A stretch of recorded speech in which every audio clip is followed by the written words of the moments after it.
Bienvenue dans ce nouveau Deep Dive. Alors aujourd'hui, on va se pencher sur le parcours de Damien Quartenoud. Il a 51 ans et on va se baser uniquement sur son CV pour essayer de comprendre un peu son expertise, surtout dans ce qu'il appelle les courants faibles. Donc tout ce qui est alarme, visiosurveillance, automatisme, réseau. Et voir comment son parcours, qui est assez varié, on va dire, l'a mené là. Oui, alors c'est vrai que le CV met ça vraiment en avant, cette spécialisation en courant faible, et ça colle plutôt bien avec ses expériences les plus récentes, notamment son poste de technicien chez Jaculo Service Plus. Là, il faisait de la maintenance, de l'installation pour l'élevage et la traite. C'est hyper polyvalent comme rôle. Ça touche à l'électre, bien sûr, la vidéo, l'alarme, mais aussi la plomberie, l'électromécanique, les automates. Ah oui, quand même. Une sacrée polyvalence, effectivement. Et en plus, il a cette activité de micro-entrepreneur à côté, centrée aussi sur l'élec, le conseiller en courant faible, la domotique. Mais ce qui est assez marquant, c'est le contraste avec un poste qu'il a eu avant, animateur surveillant d'internat en MFR. Qu'est-ce que ça nous dit, ça? Enfin, comment on passe de l'un à l'autre? Ça suggère une capacité d'adaptation assez forte, je trouve. Passer on va dire, du soutien éducatif à de la maintenance agricole très technique, oui, c'est pas le chemin le plus évident. Ça montre qu'il n'a sans doute pas peur de sortir un peu de sa zone de confort technique première. D'accord. Alors, creusons un peu ça. Comment il en est arrivé là avant ses postes récents? Parce que le CV, il montre une diversité assez étonnante. On voit une expérience militaire, chef d'équipe radio, électricien de casernement à Verdun, après technicien système d'alarme chez IGPS à Colmar. Il précise travail en autonomie. Exactement. Et puis on trouve aussi des missions en intérim, agent de maintenance, électricité, CNC, donc chauffage, ventilation, clim, à Remiremont. Il y a aussi monteur d'équipements agricoles chez Cermap, opérateur sur presse chez SA Betteville. On sent bien un fil technique, mais les secteurs d'application, c'est très très large. Et puis une mobilité géographique qui va avec. Verdun, Montbéliard, Colmar, Le Mans, Rémiremont, Saint-Loup-sur-Semouse, Pierrefontaine-les-Varans, les Fontenelles. C'est pas franchement une carrière toute droite dans la même région. C'est quoi? C'est une recherche d'opportunité ou autre chose? C'est une bonne question.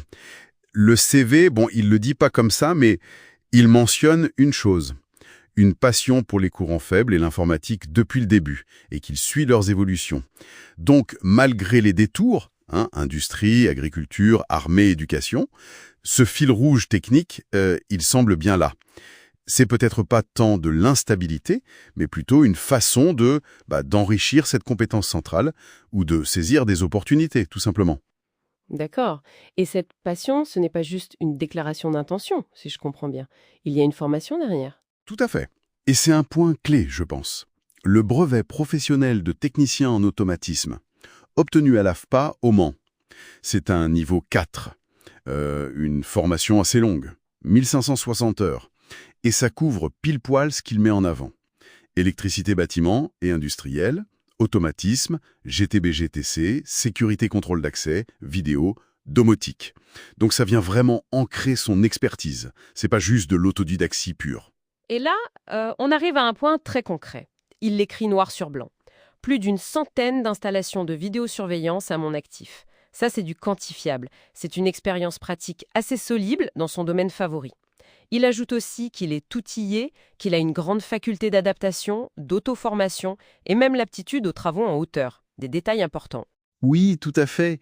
Et si on essaye de rassembler tout ça, on a un profil oui, qui sort un peu des sentiers battus.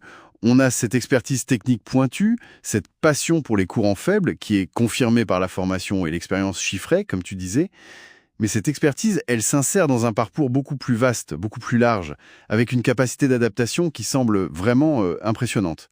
À travers des secteurs, des rôles, techniciens, militaires, éducateurs, indépendants. C'est riche. Bon, alors, qu'est-ce qu'on peut retenir de tout ça au final? On a bien un technicien spécialisé en courant faible, oui, mais sa force est peut-être autant cette spécialisation que la largeur de son expérience, en fait. Et cette capacité à s'adapter, à apprendre tout le temps, ce parcours pas linéaire, c'est peut-être un atout finalement. Les 100 installations vidéo, c'est important, mais c'est qu'une partie de l'histoire. Exactement. Et ça amène peut-être une réflexion pour finir. Quand on voit ce mélange assez unique, la maîtrise technique des courants faibles, oui, mais aussi l'expérience de maintenance plus générale, et puis cette exposition à des mondes très différents. L'agricole connecté, l'industrie, l'armée, l'éducatif. On peut se demander quelles synergies, quelles approches un peu nouvelles pour résoudre des problèmes pourraient émerger de cette combinaison particulière, face à des projets complexes ou des défis techniques inédits. C'est peut-être là que réside sa valeur ajoutée la plus distinctive. Qu'en penses-tu ?